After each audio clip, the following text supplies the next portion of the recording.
नमस्कार दोस्तों।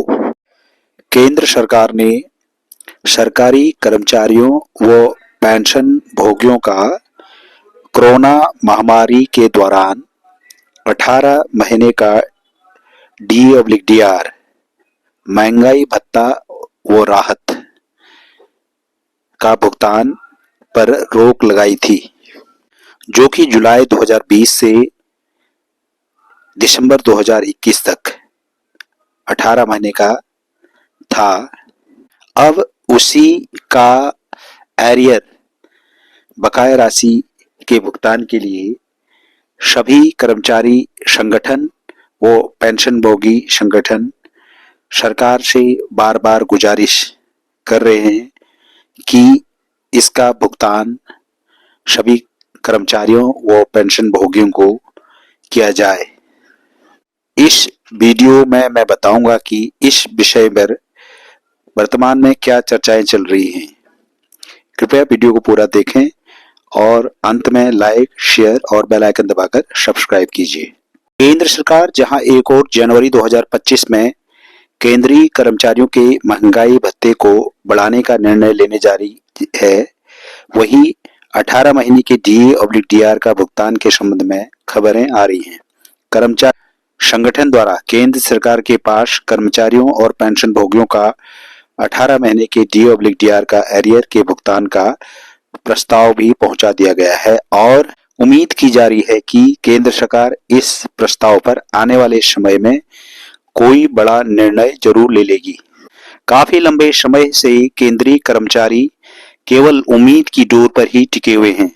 एक और जहां वे 8वें वेतन आयोग के गठन की उम्मीद लगाए बैठे हैं, वहीं यह भी उम्मीद कर रहे हैं कि केंद्र सरकार कोरोना महामारी के दौरान रोके गए 18 महीने के DAR एरियर का भी भुगतान कर देगी। हालांकि सरकार केंद्रीय कर्मचारियों की किसी भी उम्मीद को अब तक पूरा नहीं कर पाई है, परंतु फिर भी कर्मचारी संगठन लगातार यह कोशिश कर रहे हैं कि किसी तरह केंद्र सरकार तक यह प्रस्ताव पहुंचा दिया जाए और जल्द से जल्द निर्णय लेने की मांग की जाए। कोरोना महामारी के दौरान केंद्र सरकार ने केंद्रीय कर्मचारियों के महंगाई भत्ते और पेंशन भोगियों के महंगाई राहत पर रोक लगा दी थी। केंद्र सरकार द्वारा रोक लगाने के पश्चात सरकार को करीबन 40,000 करोड़ रुपए का फायदा हुआ था। केंद्र कर्मचारियों और पेंशनर्स की इसी कुर्बानी की वजह से देश की अर्थव्यवस्था एक बार फिर से पटरी पर लौट पाई थी।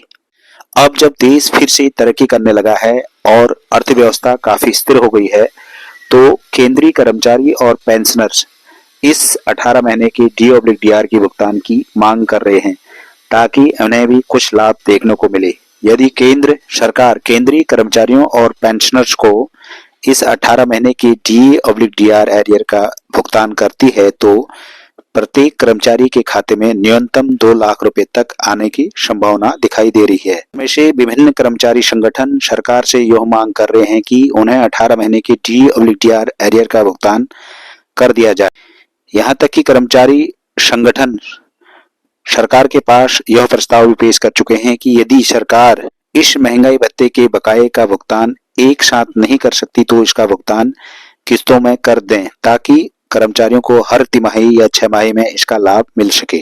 हालांकि सरकार ने ऐसे किसी भी प्रस्ताव पर अभी तक कोई भी निर्णय पारित नहीं किया है, परंतु उम्मीद की जा रही है कि 2025 जनवरी की कैबिनेट मीटिंग में सरकार इस पर भी कोई फैसला जरूर ले ले। कुछ समय पहले केंद्रीय वित्त मंत्री पंकज चौधरी ने यह साफ तौर पर कह दिया था कि सरकार केंद्रीय कर्मचारियों के 18 महीने के DAR भुगतान पर कोई फैसला नहीं लेने वाली, बल्कि इसका भुगतान नहीं किया जाएगा। परंतु अभी तक केंद्र सरकार और देश की वित्त मंत्री निर्मला सीतारमण द्वारा इस पर कोई भी आधिकारिक घोषणा नहीं की गई है, जिसकी वजह से अभी तक केंद्रीय कर्मचारी उम्मीद लगाए हुए हैं कि उन्हें 18 महीने के DAR के बकाये का भुगतान जरूर मिलेगा।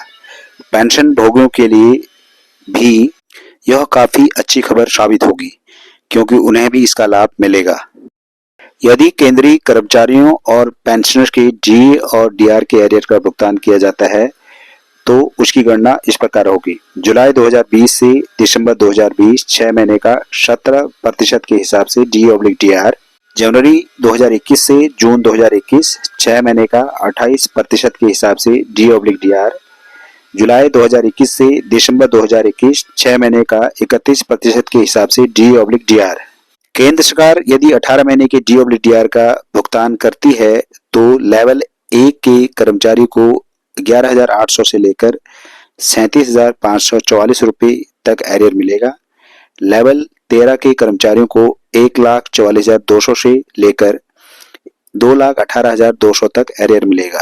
लेवल 14 के कर्मचारियों को यह एरियर 1,22,200 से 2,24,100 तक मिलेगा। केंद्र सरकार डी/डी आर के एरियर के भुगतान को लेकर यह स्पष्ट कर चुकी है कि यदि सरकार इस डी/डी आर के 18 महीने का भुगतान करती है तो अर्थव्यवस्था पर विपरीत प्रभाव पड़ेगा, क्योंकि सरकार को इस 18 महीने के एरियर का भुगतान सरकारी खजाने से करना पड़ेगा, जिसकी वजह से सरकारी खजाने पर वित्तीय बोझ बढ़ जाएगा और ऐसे में अर्थव्यवस्था भी डगमगा जाएगी। हालांकि डी/डी आर के भुगतान की वजह से कर्मचारियों को अतिरिक्त पैसा मिल जाएगा, जिससे इन्फ्लेशन में भी वृद्धि होगी। यदि इसके हर पहलू को ध्यान में रखा जाए तो कहना गलत नहीं होगा कि कर्मचारियों की 18 महीने के डी/डी आर के बकाया भुगतान की मांग एकदम जायज है, परंतु केंद्र सरकार के तर्क भी पूरी तरह से वाजिब है। ऐसे में सरकार इस पूरे मामले पर क्या निर्णय लेगी, यह अब जनवरी 2025 की कैबिनेट मीटिंग में ही पता चलेगा। धन्यवाद। कृपया वीडियो को लाइक, शेयर और बेल आइकन दबाकर सब्सक्राइब कीजिए। Thank you.